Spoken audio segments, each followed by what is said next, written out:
हाँ जी, थ्योरम देखते हैं। पहली थ्योरम, यूनिकनेस ऑफ आइडेंटिटी। और स्टेटमेंट क्या कहता है कि the identity element in a group is unique. आपने कुछ एग्जांपल्स देखे ग्रुप के। अगर कोई एल्जेब्राइक स्ट्रक्चर ग्रुप बन रहा है तो उसमें आइडेंटिटी एलिमेंट एकमात्र अकेला होता है। पूरे ग्रुप के लिए एक ही एलिमेंट काम कर देता है आइडेंटिटी एलिमेंट के रूप में। अब ये आपको शो करके दिखाना है कि आइडेंटिटी एलिमेंट कैसा होता है, यूनिक। यूनिक दिखाने का तरीका क्या है? यूनिक दिखाने का तरीका है कि आप एक से ज्यादा आइडेंटिटी एलिमेंट लेकर चलिए और उन दोनों को क्या दिखा दीजिए, सेम दिखा दीजिए। ठीक है, तो अब चलते हैं प्रूफ की तरफ। तो स्टेटमेंट आपके पास होगा ही, प्रूफ की तरफ चलते हैं और लिखने के तरीके पर ज्यादा फोकस दें कि लेट जी कॉमा डॉट। अब की बार मैंने ऑपरेशन क्या ले लिया, डॉट। एक पर्टिकुलर एल्जेब्राइक ऑपरेशन उठाकर, ठीक है, कोई एक ऑपरेशन उठाकर आप शो करके दिखा सकते हैं। तो अब जो थ्योरम्स हैं वो सारी की सारी बेस्ड होंगी डॉट ऑपरेशन के ऊपर, जब तक कि स्पेशल ना कहा जाए। तो हम किसके लिए दिखाएंगे? डॉट के ऊपर, यानी मल्टीप्लीकेशन के ऊपर। क्लियर हो रही बात? तो let G dot be a group and E and E dash be the are be two identity element of जी।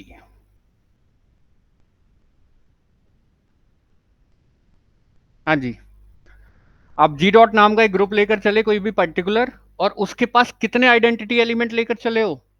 दो आइडेंटिटी एलिमेंट लेकर चले हो। अब मुझे आइडेंटिटी एलिमेंट को क्या दिखाना है? यूनिक। और यूनिक दिखाने का तरीका यह है कि अगर मैं इन दोनों को बराबर दिखा देता हूं तो मेरा आइडेंटिटी एलिमेंट कैसा हो जाएगा? यूनिक हो जाएगा। क्लियर होगी बात? तो देन टू सो दैट, ये ब्लैक पेन से, then to so that, then to so that E is equal to E star. ठीक है, सिंस, या सपोज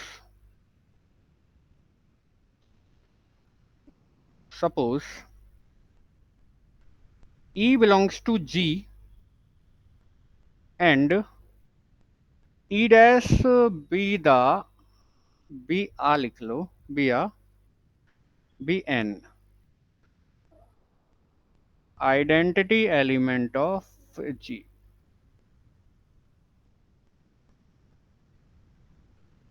तो दिस इंप्लाइज, हाँ जी, मेरे पास दो एलिमेंट हैं यहाँ, ई और ई डैश, और दोनों को ही मैं आइडेंटिटी एलिमेंट बोलकर चलाऊं। तो अब जब दोनों आइडेंटिटी एलिमेंट है तो दोनों ग्रुप के अंदर होंगे। तो ई को तो ग्रुप के एक जनरल एलिमेंट की तरह समझ लो। ई को किसकी तरह समझ लो? एक जनरल एलिमेंट की तरह। और ई डैश को किसकी तरह समझ लो? आइडेंटिटी एलिमेंट की तरह। यानी ई को तो एक एलिमेंट मात्र समझ लो और ई डैश को क्या मान लो? हालांकि दोनों ही आइडेंटिटी एलिमेंट हैं, लेकिन ई को यहाँ मान लो एक एलिमेंट और ई डैश को क्या लेकर चलो? Identity element. तो फिर आइडेंटिटी एलिमेंट की प्रॉपर्टी होता है कि अगर वो किसी एलिमेंट पर आगे से आरोपित हो या पीछे से आरोपित है तो वो उसी एलिमेंट को आगे दे देता है। ठीक है, तो E into E dash is equal to E dash into E is equal to E, और इसको नाम दे देंगे इक्वेशन नंबर फर्स्ट। कोई दिक्कत तो नहीं? अब now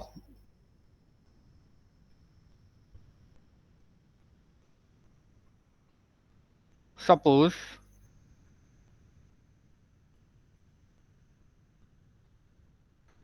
E dash belongs to G and EBN identity element of G। यानी अब की बार कौन कर रहा है आइडेंटिटी एलिमेंट की तरह बिहेव? E। और अब जनरल एलिमेंट किसको मान लिया है? E डैश को। तो आइडेंटिटी एलिमेंट की प्रॉपर्टी ये होती है, दिस एम्प्लाइज, उसको किसी एलिमेंट पर आगे से लगाऊं या पीछे से लगाऊं तो E इंटू ई डैश उसी को सामने दे देता है। तो क्या आएगा, ई डैश, और ये आ गई क्वेश्चन नंबर 2। कोई दिक्कत तो नहीं। अब फर्स्ट और सेकंड को गौर से देखिए, ठीक है। गौर से देखिए, इसमें भी क्या शामिल हो रहा है, ई इंटू ई डैश शामिल हो रहा है, इसमें भी क्या शामिल हो रहा है, ई इंटू ई डैश, इसमें भी क्या शामिल हो रहा है, ई डैश इंटू ई, और इसमें भी क्या शामिल हो रहा है, ठीक है। कोई प्रॉब्लम तो नहीं। और जो इनवर्स है वो होता है आपका यूनिक। तो यूनिक अभी तो आप जानते नहीं हो, वो तो इनवर्स यूनिक होता है, वो हम आगे प्रूफ करेंगे। तो अभी हम उसका यूज ना करके इसी इक्वेशन का यूज कर लेंगे कि from first and second, now from first and second, now from first and second. तो जब ये दोनों बराबर हैं तो इनके राइट हैंड साइड भी क्या होंगे, राइट हैंड साइड वाले बराबर होंगे। तो we have e is equal to E dash. तो आपने अल्टीमेटली क्या काम कर दिया, आप किसी ग्रुप के पास दो आइडेंटिटी एलिमेंट लेकर चले और उन दोनों को क्या दिखा दिया, बराबर दिखा दिया। यानी आइडेंटिटी एलिमेंट कैसा है, यूनिक है। दिस इंप्लाइज, या हैंस स्टेटमेंट लिख देंगे कि द आइडेंटिटी एलिमेंट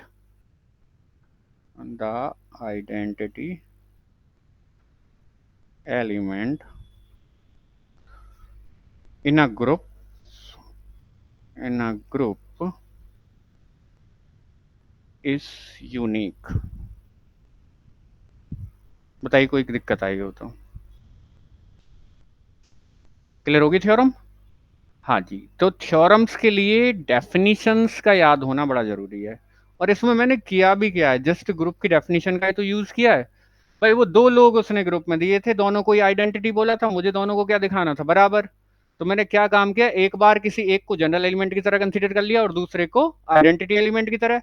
तो पहले तो ये काम हो गया। फिर दूसरे वाले को एक जनरल एलिमेंट की तरह ट्रीट किया और दूसरे को आइडेंटिटी एलिमेंट की तरह। ये अब इनकी लेफ्ट हैंड साइड बराबर होगी तो राइट हैंड साइड ऑब्वियसली बराबर हो जाएंगी। बताइए कोई दिक्कत आई हो तो। क्लियर हुआ। आगे बढ़ते हैं अगले थ्योरम की तरफ। Next theorem, uniqueness of inverse. अभी देखा आपने uniqueness of identity. Uniqueness of inverse के लिए कह रहा है कि the inverse of each element of a group is unique. यानी ग्रुप के अंदर से कोई भी एलिमेंट उठाओ, उसका इनवर्स ऑलवेज कैसा होगा, यूनिक। आपने आई प्लस को ग्रुप देखा था, दो का इनवर्स क्या होता है, आई प्लस में -2। टू का इनवर्स क्या होता है, -2, और -2 का 2। तो दो की एक से ही दोस्ती होगी, किससे, -2 से। और -2 की दोस्ती किससे होगी, 2 से। किसी और का तीसरे का तो दखल नहीं है उसमें। तो इसलिए जो इनवर्स होता है वो ऑलवेज कैसा होता है, यूनिक। तो ऐसा करो कि कोई एक एलिमेंट उठाओ और उसके दो इनवर्स लेकर चलो, ठीक है। और उन दोनों इनवर्स को क्या दिखा दो, बराबर दिखा दो। क्लियर। तो प्रूफ की बात करते हैं।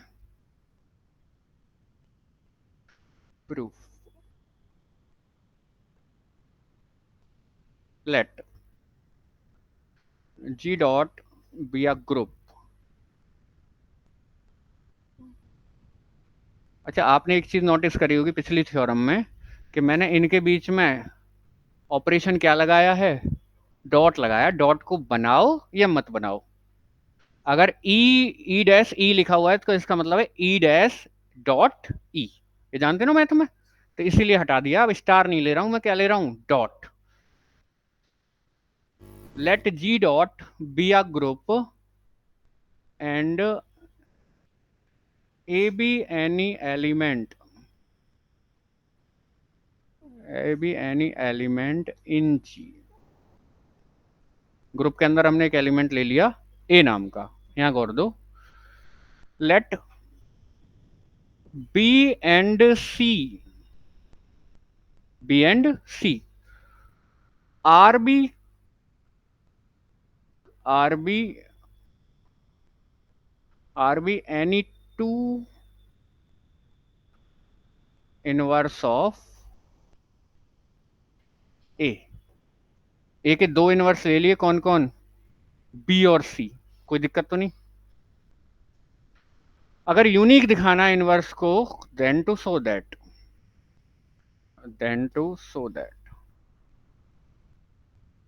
B is equal to c, simple.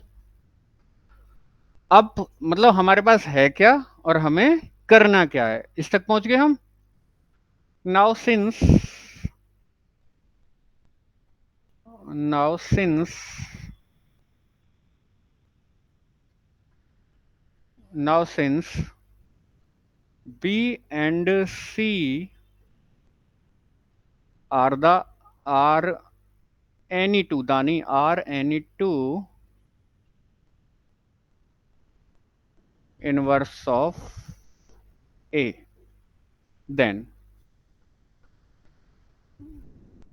हाँ जी, अगर ए का इनवर्स बी है तो इनवर्स की प्रॉपर्टी क्या थी ग्रुप की डेफिनेशन से, किस एलिमेंट को इनवर्स बोला जाता था, जल्दी बताओ।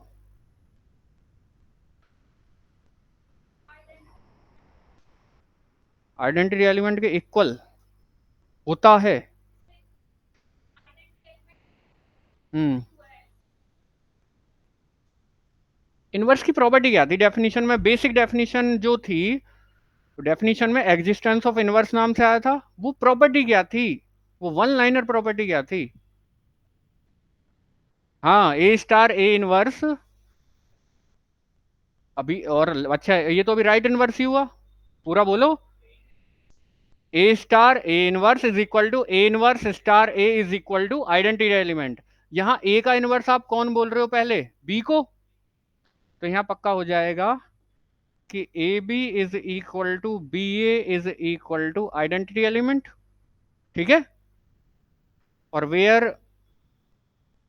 बता देना कि E be the identity identity element of G, बता दिया ना मैंने साफ साफ। ऑल्सो आपने ए का इनवर्स किसको भी बताया है, इसको नाम दे देना इक्वेशन नंबर फर्स्ट। आपने ए का इनवर्स और किसको बताया है, सी को, उसके साथ भी यही प्रॉपर्टी लगेगी कि A into C is equal to C into is equal to identity element, और इसको नाम दे दूंगा इक्वेशन नंबर 2, ठीक है। अब मुझे बी और सी को इक्वल दिखाना है तो इसी से दिखाऊंगा, और ये सारा का सारा काम ग्रुप में हो रहा है। तो now we have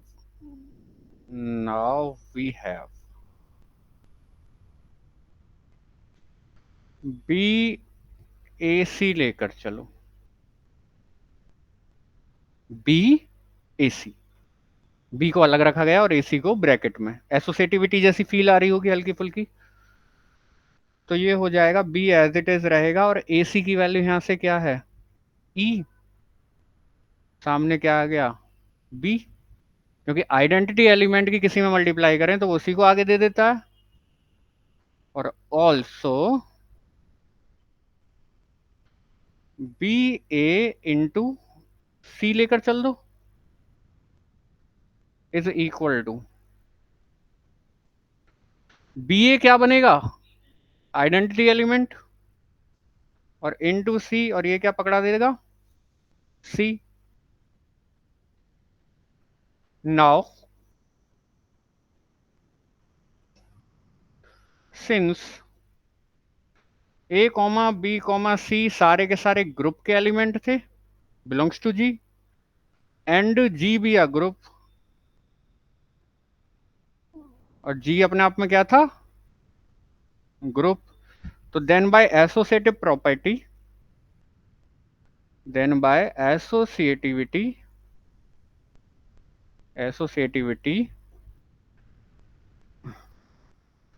B A C always बराबर होगा बी ए इंटू सी के, बाई एसोसिएटिविटी, मेरी मर्जी में कहाँ ब्रैकेट लगाऊं।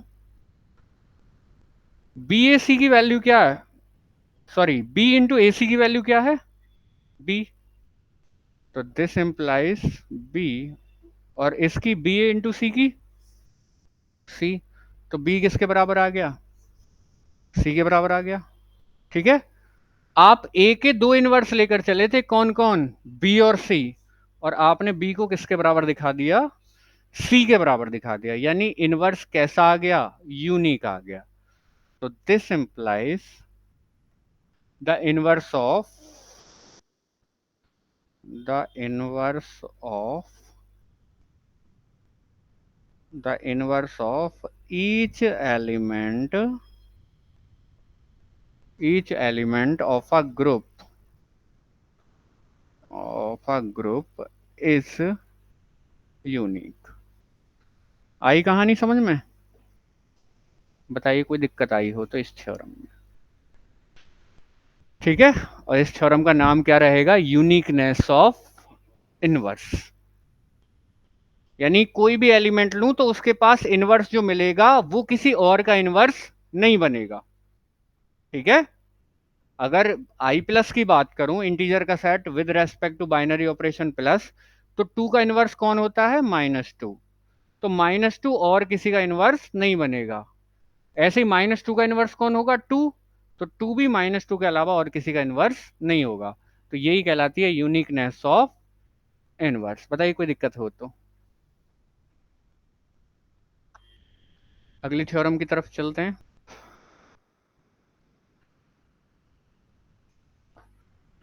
Theorem, if the inverse of A is A inverse, अगर ए का इनवर्स कौन है, ए इनवर्स, तो फिर ए इनवर्स का इनवर्स कौन आएगा, ए। और ये यहीं लिखा हुआ है कि ए इनवर्स का इनवर्स कौन आएगा, ए आएगा। क्लियर होगी? प्रूफ की बात करते हैं। प्रूफ की बात करते हैं जी। Proof,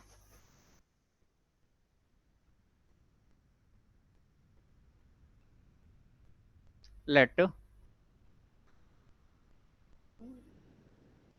ji dot be a group, be a group and a belongs to G. ठीक है, जी डॉट कोई ग्रुप है और ए किसको बिलोंग कर रहा है, ग्रुप को। बिलोंग करने का मतलब ग्रुप के अंदर कोई element. Let a inverse be the inverse of A. A inverse किसका इनवर्स है, ए का। तो देन टू सो दैट हमें करके क्या दिखाना है, then to so that a inverse का whole inverse is equal to a. कोई प्रॉब्लम तो नहीं? सिंस, ये ब्लैक पेन से लिखेंगे आप, कि since a inverse be the inverse of A,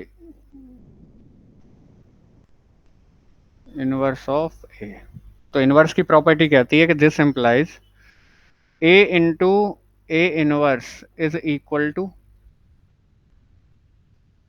a inverse into a is equal to identity element. कोई दिक्कत यहां तक नहीं है? तो इतना पार्ट उठा लो, बिल्कुल ट्रू है कि सिंस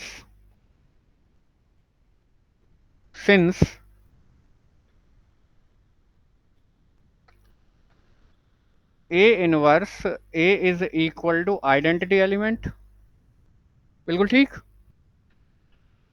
दोनों तरफ प्री मल्टीप्लाई कर दो ए इनवर्स से। प्री का मतलब होता है आगे से और पोस्ट का मतलब होता है पीछे से। तो दोनों तरफ प्री मल्टीप्लाई कर देंगे, किससे, ए इनवर्स से। तो दिस इंप्लाइज ये कुछ ऐसा हो जाएगा, ए इनवर्स अलग लिखा जाएगा और ये ब्रैकेट में a inverse into a is equal to A inverse into identity element. आप ये डॉट लगाओ या मत लगाओ, कोई फर्क इससे नहीं पड़ता। हाँ जी, ये ए इनवर्स ये ए सारे के सारे ग्रुप के एलिमेंट हैं। और बात किसके अंदर हो रही है, ग्रुप के अंदर। ग्रुप के अंदर एसोसिएटिविटी फॉलो करती है। और एसोसिएटिविटी का मतलब है मेरी मर्जी में कहाँ ब्रैकेट लगाऊं। तो मैं एक काम करूंगा कि दिस इंप्लाइज, एक काम करो ये वाला नहीं यूज करो आप, ठीक है। ए इनवर्स का होल इनवर्स दिखाना है ना, तो प्री मल्टीप्लाई ए इनवर्स की ना करके ए इनवर्स का होल इनवर्स करो, वो ठीक रहेगा। हाँ, ए इनवर्स के होल इनवर्स की करो, है ना। किसकी मल्टीप्लाई करो, ए इनवर्स के होल इनवर्स की, ताकि इसको आइडेंटिटी बनाया जाए। और इधर भी ए इनवर्स के होल इनवर्स की, नो प्रॉब्लम। मेरी मर्जी में कहां ब्रैकेट लगाऊं, क्योंकि काम किसके अंदर हो रहा है, ग्रुप के अंदर। ग्रुप आपको ये आजादी देता है कि आपकी मर्जी आप कहां ब्रैकेट लगाओ। तो दिस इंप्लाइज ए इनवर्स का whole inverse into a inverse, एक जगह बंद कर दिया, और इधर क्या छोड़ा, ए। और इधर आइडेंटिटी एलिमेंट में किसी की मल्टीप्लाई करो तो वो एलिमेंट स्वयं आ जाता है, कोई दिक्कत तो नहीं, ठीक है। अब यहां बहुत गौर से देखना, कोई एलिमेंट लिखा हुआ है और उसका इनवर्स, कोई एलिमेंट है और उसका, कोई एलिमेंट कौन है, ए इनवर्स, और ए इनवर्स का इनवर्स उसमें मल्टीप्लाई हो रहा है। और आप अच्छी तरीके से जानते हो कि जब किसी एलिमेंट में उसके इनवर्स से मल्टीप्लाई होती है, क्योंकि यहाँ डॉट ऑपरेशन है तो इसलिए मल्टीप्लाई शब्द बोल रहा हूं, तो फिर क्या आ जाता है, आइडेंटिटी एलिमेंट। तो पक्का ये आइडेंटिटी एलिमेंट आ जाएगा। तो this implies e dot a is equal to A inverse का होल इनवर्स। हाँ जी, किसी के आइडेंटिटी एलिमेंट में मल्टीप्लाई स्वयं ए आ जाएगा, a is equal to A inverse का होल इनवर्स, पलट कर लिख दो। तो दिस इंप्लाइज ए इनवर्स का whole inverse is equal to a. लो जी, हो गया प्रूफ। ठीक है, अगर ए का इनवर्स ए इनवर्स है तो ए इनवर्स का इनवर्स कौन होगा, ए होगा, ठीक है। इन्वोल्यूशन लॉ या इन्वोल्यूटरी लॉ इसको बोल सकते हैं। मोस्ट इंपोर्टेंट फिनोमिना है। बताइए यहां तक कोई दिक्कत आ रही हो। नेक्स्ट देखेंगे रिवर्सल लॉ को, ठीक है। कोई प्रॉब्लम यहां तक, हाँ जी।